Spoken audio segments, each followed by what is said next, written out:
வணக்கங்க. இது காஞ்சிபுரம் மாவட்டம் 108 சக்தி பீடம் உள்ள கண்ணன் தாங்கல் இடம் ரொம்ப நல்லா இருக்குது. பார்க்கலாம். அருமையான ஒரு ஸ்தலங்க இது வந்து என்னன்னு பார்த்தீங்கன்னா, ஒருத்தருடைய கனவுல வந்து சங்கரர், அதாவது காஞ்சி பெரியவர், அவர் வந்து அம்மனை பார்த்து வணங்குற மாதிரி ஒரு இடத்துல வந்து அவர் கனவு காண்டார். அவருடைய அந்த கனவு பழிக்கிற மாதிரி இந்த கோவில் வந்து அமைக்கப்பட்டுள்ளது. 108 அம்மன்கள். இந்த 108 அம்மன்களுடைய ஹிஸ்ட்ரி தேடத்துக்கு ஒரு 4 வருஷம் அவங்க அவகாசம் எடுத்துக்கின்னு ஒரு அலசி ஆராய்ச்சி ஃபுல் வரலாறு பிழை இல்லாமல் 108 அம்மன் ஸ்தலமும் அருமையாக அமைக்கப்பட்டுள்ளது. ரொம்ப ஒரு சூப்பரான ஒரு அட்மாஸ்பியரில் இருக்குது. ஒரு குக்கிராமம் தான் இருந்தாலும் சூப்பரான ஒரு சுற்றி நல்ல செடிகள் மரங்கள் எல்லாம் அமைந்திருக்குது. இதில் என்ன ஒரு ஸ்பெஷல்னால், நம்ம தரிசனம் முடிச்சுட்டு வந்து அங்கே ஃப்ரீ மீல்ஸ் 3 வேளையும் ஃப்ரீ சாப்பாடு போடுறாங்க, அன்னதானம் வழங்குறாங்க.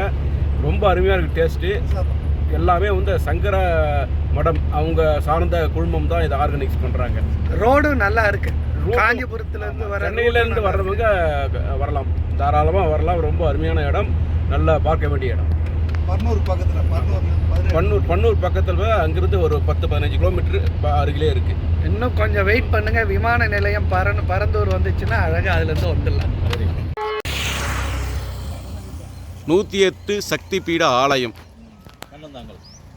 கண்ணந்தாங்கல் என்ற இடத்துக்கு வந்திருக்கோம்.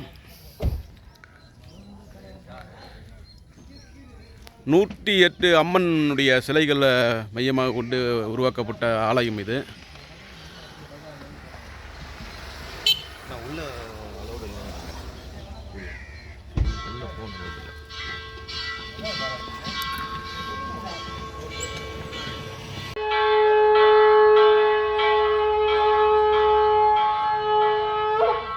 நூற்றி 108 அம்மன் ஆலயம் கண்ணமங்கலம்.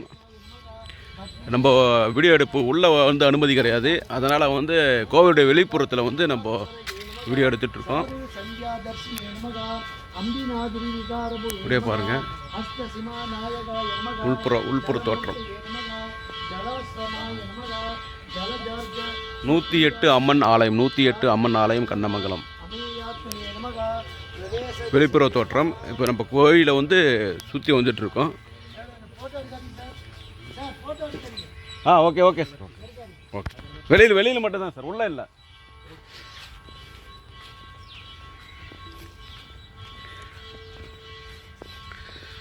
ஒரு கோவிலை சுற்றி நல்லா ஒரு இயற்கை அழகுடன் இருக்கிறது. ரொம்ப ஃபுல்லாக ஒரு கிராமத்தில் வந்து ஒரு சென்ட்ரான பகுதியில் வந்து இந்த ஆலயத்தை அமைச்சிருக்காங்க. ரொம்ப ரம்மியமாக இருக்குது. உள்ளே வந்து வீடியோ எடுக்கக்கூடாதுன்னு சொல்கிறாங்க.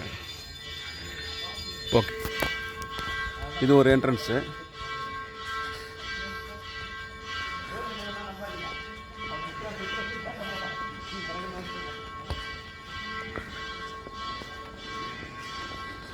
நல்லா சுற்றி, நல்லா கோவிலை சுற்றி நல்ல வேலியுடன் ஒரு செடிகளாக இது பண்ணி பூங்கா மாதிரி ரொம்ப அற்புதமாக பண்ணியிருக்காங்க.